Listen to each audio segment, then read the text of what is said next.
There is always something new at the Tennessee Aquarium, always something new next door at the IMAX Theater, and our friend Thom Benson is here to talk about both of those great places. Thom Benson, good morning. Hey, Chip, how are you? Doing quite well. I don't know where we start, Thom. You want to start at the aquarium or do you want to start at the IMAX? You pick.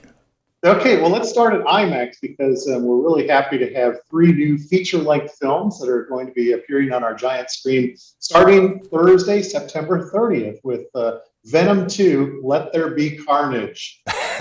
You got to love that title. Give us the 30-second synopsis on Let There Be Carnage.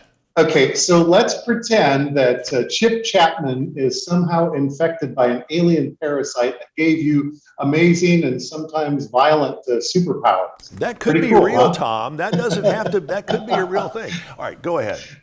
Okay, so Venom is sort of Spider-Man's villain, and Venom is a reporter who, again, is infected by this space alien that gives him these weird powers and sometimes turns a little destructive, and he infects another human being, which happens to be played by Woody Harrelson, and that is, Carnage. Let's move ahead to our next feature film, which they left you and I out of when they were doing the casting for James Bond. No Time to Die. You guys are going to be showing this, and I've talked to a few people who have seen this already, and they're saying it is the best Bond movie in decades.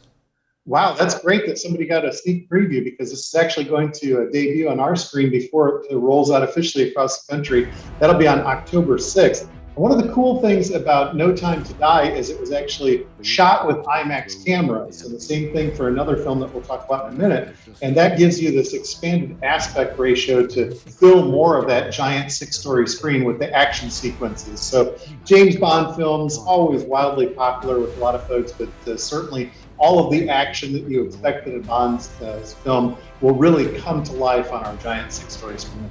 All right, only a few seconds left. Coming up later in October, it is Dune. Yeah, the 21st through the 31st is Frank Herbert's novel, Dune, coming to the giant screen in a brand new film that, again, was shot with IMAX cameras. And the director really was thinking about this project being seen in IMAX. And so it's going to be just amazing. There's a lot of science fiction fans that have read the novel that are super excited about this film. And I think even if you haven't read the book, this is one of those films that you can come to the theater and just kind of escape and enjoy a very dramatic story that needs a giant canvas, if you will, to immerse yourself in the experience. You know, Thom, the invitation is now open. Next time we talk, we want you here in person, in the studio with us, and bring some tickets to go see one of the movies. All right? All right. We'll do that. All right, Thom, always a pleasure. Stick around. We have got much more when we return.